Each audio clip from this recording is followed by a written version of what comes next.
रानो चिड़िया खुशी खुशी रह रही थी।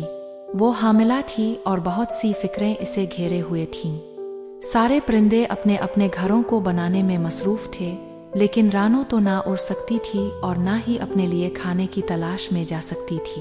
ए ऊपर वाले, मेरी मदद करो, मैं अपना घोंसला कैसे बनाऊं? कुछ वक्त गुजरा और रानो ने 3 अंडे दिए। बारिश का मौसम करीब था। वो अपने नाजुक घोंसले और अंडों को देखकर परेशान थी। मैं अपने अंडों को बारिश से कैसे बचाऊंगी? जल्द ही उन अंडों से 3 खूबसूरत बच्चे निकल आए, 2 बेटियां और 1 बेटा। रानो बहुत खुश हुई, लेकिन अचानक आसमान पर काले बादल छा गए, बिजली चमकने लगी और तेज हवाएं चलने लगे। आ अल्लाह, ये कैसी आजमाइश है? मेरे बच्चे तो अभी अभी अंडों से निकले हैं। अगर बारिश शुरू हो गई तो मेरा छोटा सा टूटा फूटा घोंसला पानी से भर जाएगा। एक तेज झोंका आया और रानो अपने तीनों बच्चों समेत जमीन पर गिर गई। अरे ये क्या हो गया? मेरे बच्चों, तुम्हें चोट तो नहीं लगी? अब मैं यहाँ नहीं रह सकती, मुझे किसी महफूज जगह जाना होगा। रानो के बच्चे अभी इतने छोटे थे कि उड़ भी नहीं सकते थे। बारिश शुरू हो गई। रानो ने किसी तरह अपने बच्चों को अपनी पीठ पर बिठाया और अलिफाड़ने लगी। बारिश में उड़ना बहुत मुश्किल था, लेकिन फिर इसे एक पुराना चील का घोंसला नजर आया। वो फौरन वहां जा पहुंची।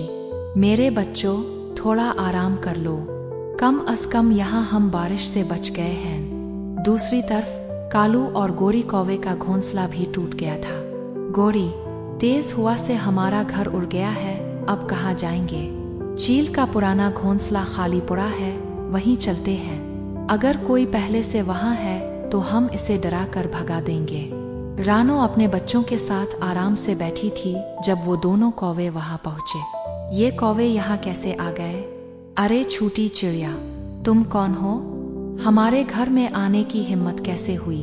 ये देखो, छोटे छोटे 3 बच्चे हैं। आज तो दावत होगी। हाँ, उन्हें भून कर खाएंगे, मजे से मुसालहा लगाकर। ये सुनकर रानो कांपने लगी। नहीं कालू भाई, गोरी बहन, मेरे बच्चों को मत खाना, वो आज ही पैदा हुए हैं। अब जो कहेंगे मैं करूंगी, बस मेरे बच्चों को छोड़ दें। ठीक है, अगर ताव चाहती है कि तेरे बच्चे बच जाएं, तो हमारे लिए खाना ला। अगर देर हुई तो हम उन्हें खा जाएंगे। ठीक है, मैं खाना ले आती हूँ, बस तब तक मेरे बच्चों को कुछ ना कहना। लेकिन रानो खाना लेने नहीं गई। वो सीधी चील के पास गई। चील बहन, मेरी मदद करो। बारिश की वजह से मैं आपके पुराने घोंसले में पनाह लेने आई थी और अब जंगल के शरीर कौवे मेरे बच्चों को खाने का इरादा रखते हैं। फिक्र ना करो रानो, ऐसे बारे परिंदे ज्यादा देर जंगल में नहीं रहते। आओ, मैं तुम्हारे साथ चलती हूँ। चील और रानो दोनों वापस घोंसले की तरफ आए। कौवे अभी भी रानो की वापसी का इंतजार कर रहे थे। रानो के तीनों बच्चे खौफजदा बैठे थे। तभी रानो और चील वहां पहुंचे। चील बहन, आप यहाँ? कौवे हुक्लाए। ये मेरा घर है और तुम इसे अपना कहकर एक माँ को डरा रहे हो।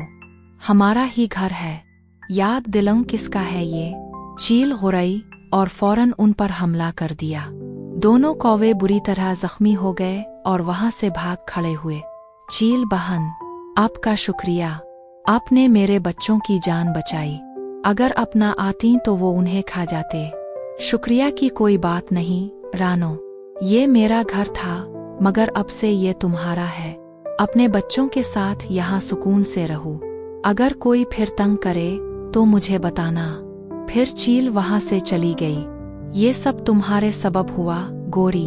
अगर हम चिड़िया से नरमी से बात करते तो वो हमें रहने देती, मगर हमने डराया धमकाया और वो चील को ले आई।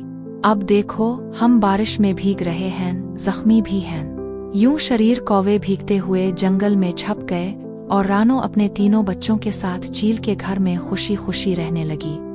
चंद दिनों में लेना चिड़िया के अंडों से बच्चे निकलने वाले थे, लेकिन वो फिक्रमंद थी। आ अल्लाह, मेरे अंडे जल्दी ही बच्चे बन जाएंगे, फिर घर का खर्च और बढ़ जाएगा। मैं अकेली सब कुछ कैसे संभालूंगी? मेरे शौहर से तो कोई उम्मीद नहीं, वो तो बस आराम तलब और निकम्मा है।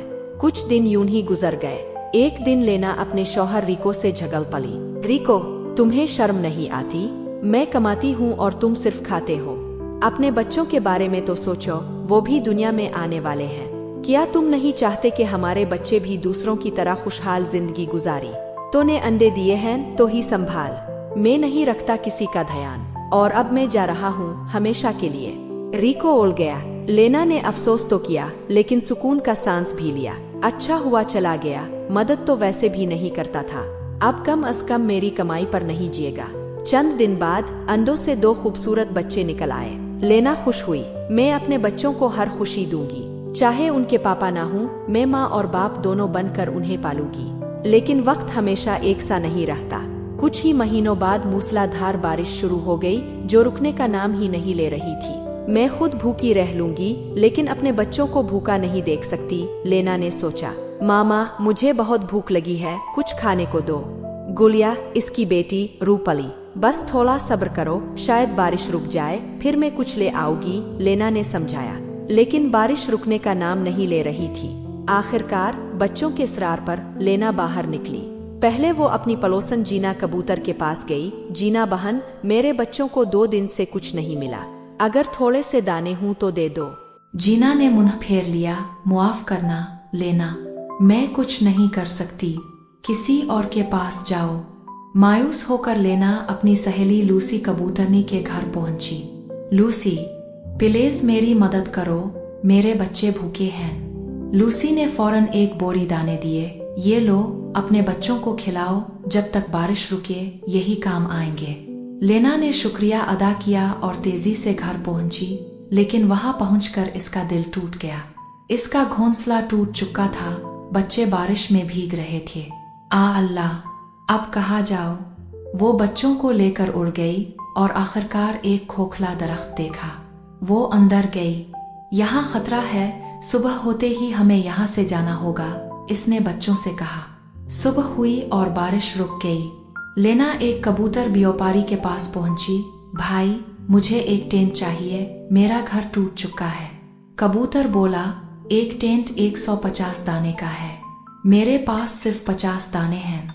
चुल्लू ठीक है, तुम मेरी बीवी की दोस्त हो, ले जाओ, बाकी बाद में दे देना। लेना शुक्रगुजार हुई।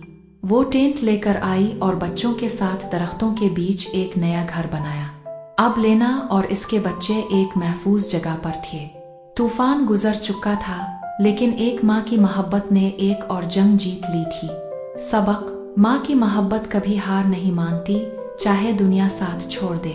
और सच्चा दोस्त वही है जो मुश्किल वक्त में साथ दे।